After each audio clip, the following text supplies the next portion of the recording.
Police ಇಲಾಖೆ ಊಹಿಸಿರುವಂತೆ ಕೊಲೆ ಮಾಡಿಲ್ಲವೆಂದು ಮತ್ತು ತಾನು ನಿರಪರಾಧಿ ಎಂದು ವಿಜಯ್ ಹೇಳುತ್ತಾನೆ. ಹಾಗಾದರೆ ಅಲ್ಲಿ ನಡೆದಿದ್ದಾದರೂ ಏನು ಎಂಬ ವಿಜಯಲಕ್ಷ್ಮಿ ಅವರ ಪ್ರಶ್ನೆಗೆ ವಿಜಯ್ ಹೀಗೆ ವಿವರಿಸುತ್ತಾನೆ. ಕೊಲೆಯ ಹಿಂದಿನ ರಾತ್ರಿ ವಿಜಯ್ ಹಾಗೂ ಅವರ ಮಾವ ರಾಜೇಂದ್ರ ಮನೆಯಲ್ಲಿ ಕುಡಿಯುತ್ತಾ ಇರುತ್ತಾರೆ. ಇದನ್ನು ನೋಡಿದ ಪರಿಮಳ, ಬೇಗ ಪಾರ್ಟಿ ಮುಗಿಸಿ ಮಲಗಿ ಎಂದು ಹೇಳುತ್ತಾಳೆ.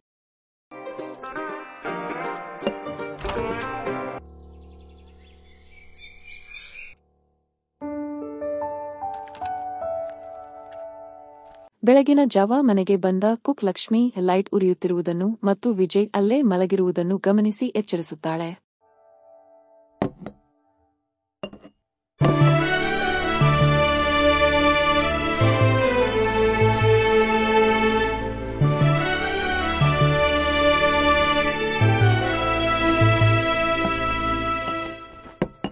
ವಿಜಯ್ ತನಗೆ ಧರಿಸಲು ಬೇರೆ ಶರ್ಟ್ ತರಲು ಹೇಳುತ್ತಾನೆ.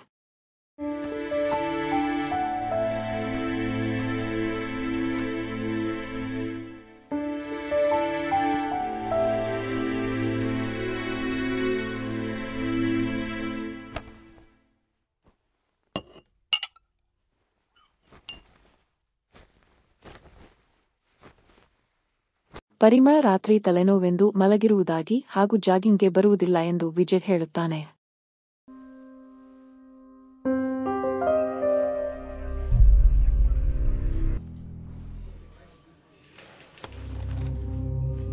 ಪರಿಮಳ ಹೆಸರಿನಲ್ಲಿ ಇನ್ಶೂರೆನ್ಸ್ ಇದ್ದು ಆ ಹಣದ ಆಸೆಗೆ ವಿಜಯ್ ಕೊಲೆ ಮಾಡಿರಬಹುದು ಎಂದು ಶಂಕಿಸುತ್ತಾರೆ.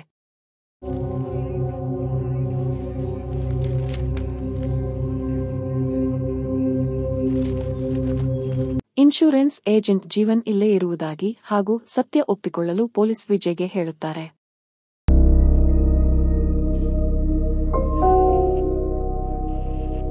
ಇನ್ಶೂರೆನ್ಸ್ ನಾಮಿನಿಯಾಗಿ ವಿಜಯ್ ಇರುವುದರಿಂದ ಆತನೇ ಕೊಲೆ ಮಾಡಿರಬೇಕೆಂಬ ಅನುಮಾನ ಪೊಲೀಸರಿಗೆ ಇರುತ್ತದೆ.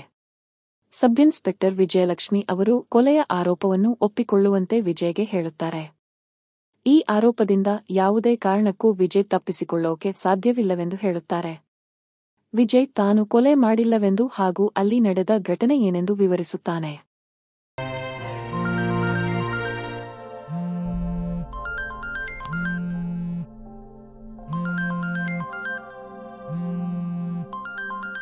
ಒಂದು ದಿನ ರಾತ್ರಿ ವಿಜಯ್ ಕಾರಿನಲ್ಲಿ ಮೊಬೈಲ್ ಅನ್ನು ಇಟ್ಟು ಹೊರಗಡೆ ಹೋಗಿರುತ್ತಾನೆ.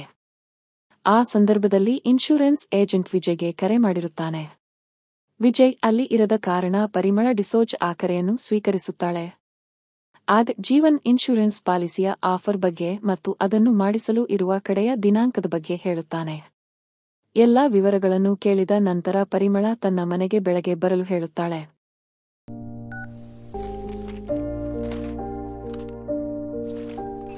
ವಿಜಯ್ ಕೂಡ ಪರಿಮಳ ಜೊತೆಗೆ ಇನ್ಶೂರೆನ್ಸ್ ಮಾಡಿಸಿರುವ ವಿಷಯವನ್ನು ಹೇಳುತ್ತಾನೆ.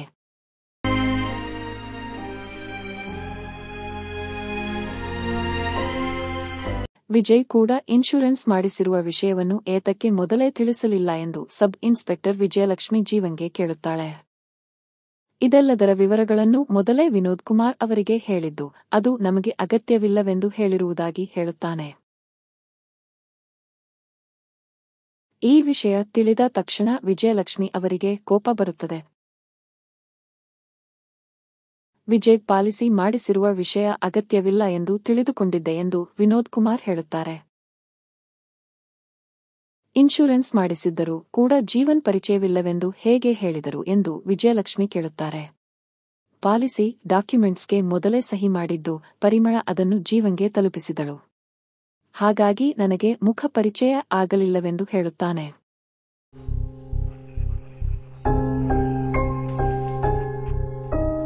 ಭೇಟಿ ಆಗದೆ ಹೇಗೆ ಪರಿಚಯ ಇದೆ ಎಂದು ಹೇಳಿದರು ಎಂಬ ಪ್ರಶ್ನೆಯನ್ನು ಸಬ್ ಇನ್ಸ್ಪೆಕ್ಟರ್ ಇನ್ಶೂರೆನ್ಸ್ ಏಜೆಂಟ್ಗೆ ಕೇಳುತ್ತಾರೆ.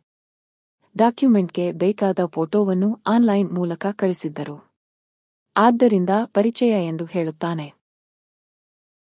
ಬರೀ ಫೋಟೋವನ್ನು ನೋಡಿ ಪರಿಚಯ ಎಂದು ಹೇಳಿದ ಜೀವನ್ನನ್ನು ನೋಡಿ ಸಬ್ ಇನ್ಸ್ಪೆಕ್ಟರ್ ವಿಜಯಲಕ್ಷ್ಮಿ ಅವರು ಆಶ್ಚರ್ಯಗೊಳ್ಳುತ್ತಾರೆ, ಹಾಗೆ ಕೋಪಗೊಳ್ಳುತ್ತಾರೆ. ಅವನಿಗೆ ಮೊದಲು ಇಲ್ಲಿಂದ ಹೊರಡಲು ಹೇಳುತ್ತಾರೆ.